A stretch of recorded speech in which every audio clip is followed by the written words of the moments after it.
Thinking about selling your Park City home or you're looking to buy, the Park City market is always buzzing with high demand. But what is happening to property values? Are they increasing? Are they decreasing? Are they staying flat? What do you need to know if you're thinking about listing your property in the future or very, very soon? Also, what do you need to know if you're a buyer looking to buy in Park City? While you can never time the real estate market and you always have to do what's best for you and your personal circumstances, there are definitely two selling seasons here in Park City. One happens in the summer and one happens in the winter. So if you're looking to secure or sell your dream mountain Park City home, in this video, I'm going to give you the latest market insights, the trends, and we're going to dive deep into the data. So I think it's really important to understand that this market update is strictly for Summit County, which is going to be residential. It's going to consist of the 84060 and the 84098. So as you can see, and this is from September 2024. So as you can see, the number of active listings we have in Summit County is 603 active listings. 101 listings have actually sold, and we've had 107 new listings hit the market.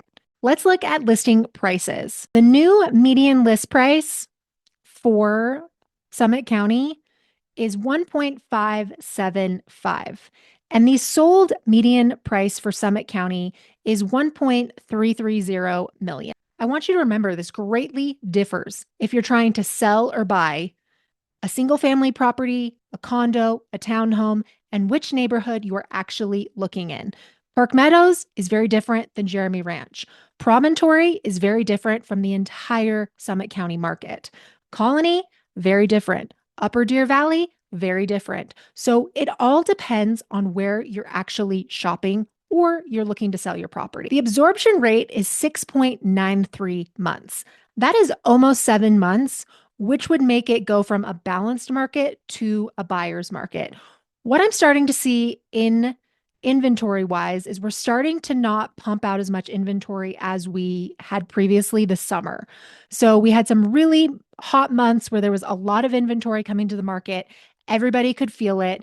And now we're starting to hit that seasonal slowdown where people are just not listing their properties for a variety of reasons. But if you have a ski property to sell, whether it's a townhome, a condo, ski in, ski out of state, a big ski property, the wintertime is often the best time to get those properties on the market because your buyers for those properties are going to be coming to visit here during the winter.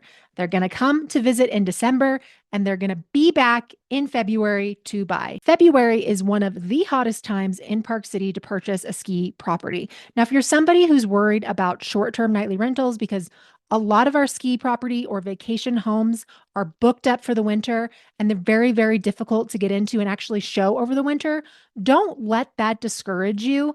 Because if it's a serious buyer, there's always a way to get them into the property to see it. Maybe they've stayed at that specific property before, so they do feel comfortable with going ahead and making a purchase.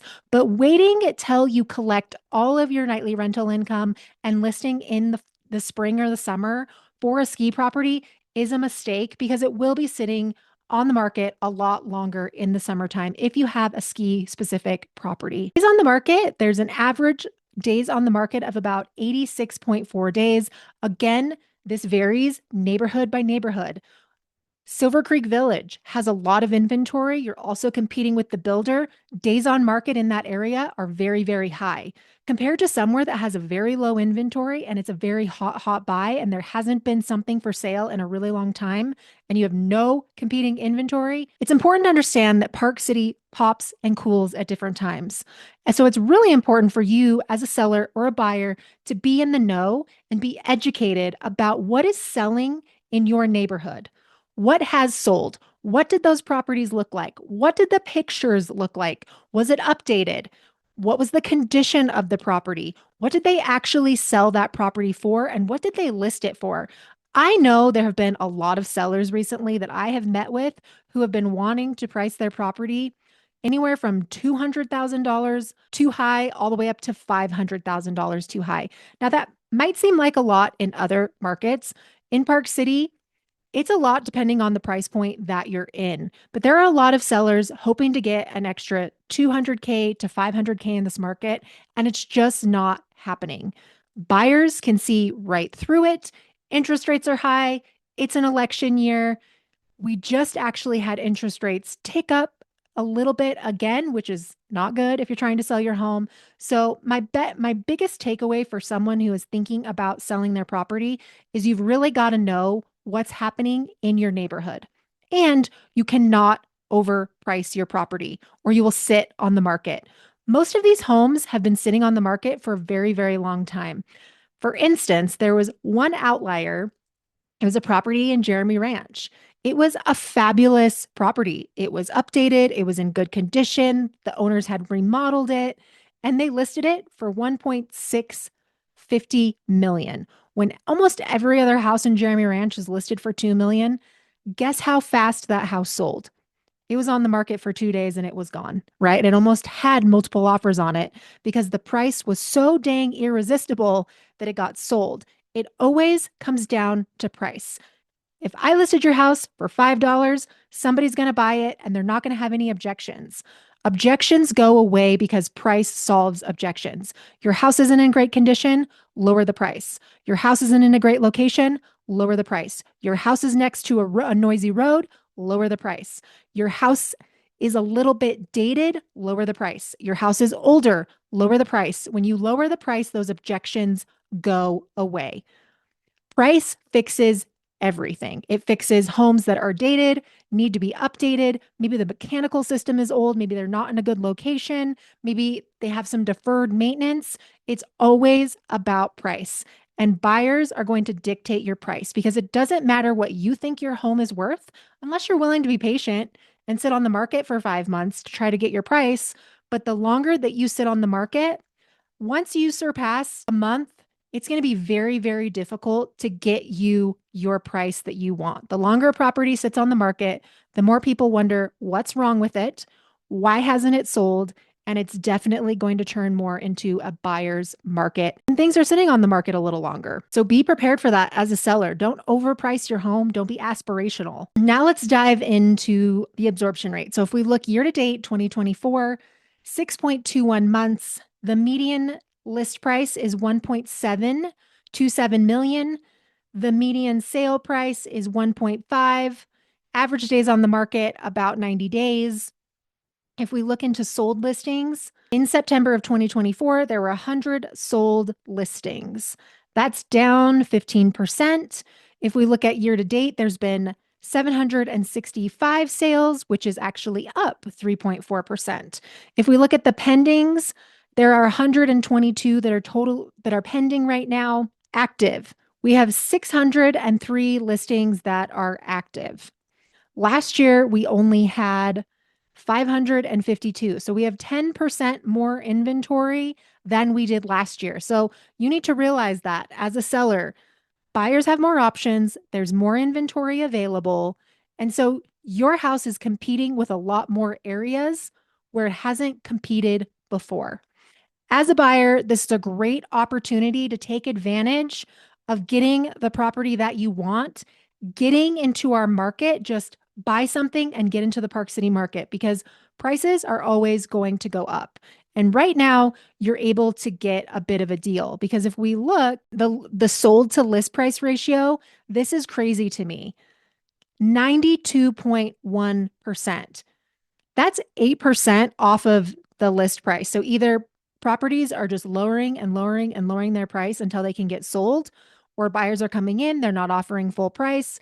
92% of sold to list price asking is very, very low. That tells me that we are in a buyer's market. And what we need is interest rates to drop. So if you are thinking about buying something and you're a buyer, I want you to keep in mind that when interest rates drop, you're going to have a lot more competition and housing prices are going to go up. So now is the perfect time to get into the market, lock in that rate, and get something that you're really, really interested in. The longer you wait, the more you're going to pay. I always say that in Park City real estate. The biggest takeaway, if you are a seller, do not overprice your property. Don't overprice your property. $500,000 more than the last property that just sold. Don't even price it $200,000 over because you're not going to get it. You're going to sit and sit and sit. We have too much inventory. Buyers have a lot of options. They do not feel pressured to offer you full price, and they know better.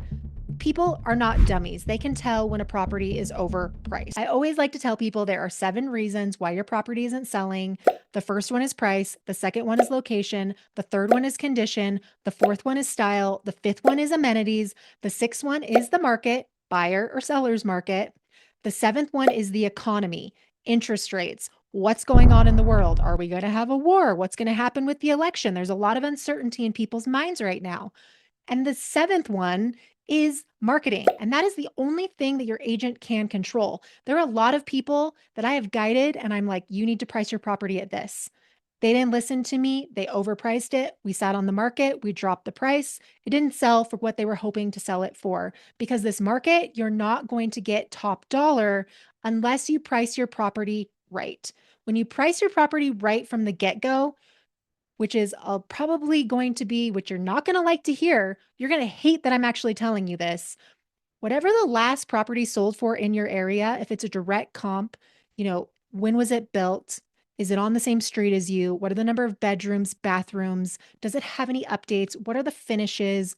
All those things. If that is a direct comp to your house, you want to be a teeny tiny bit under what that last property just sold for, and you should sell really, really quickly. If you decide to go the other way and go 200K to 500K, like I've seen a lot of sellers do, overpricing it, or we're going to add in a buffer because the buyers are going to come in and they're going to negotiate us down. It doesn't matter. Price it right from the get-go. Buyers are going to look at that and say, that's a deal. You're going to get multiple offers and you're going to sell this thing in under 30 days. If you overprice, you're going to sit for 5 months and you're going to keep dropping the price and you're never going to get what you wanted. So you can either be patient and sit on the market and hope to get the price that you want, or you can price it right from the get-go, which be a little under what the last one sold for, so you can actually sell your property for more money. My name is Nicole Bowdle. I'm a local real estate agent here in Park City, Utah. I'm also a lifelong local. I've lived here for 38 years, been helping buyers and sellers buy and sell property in Park City specifically for the last 8 years. My information is always dropped down in the description link down below.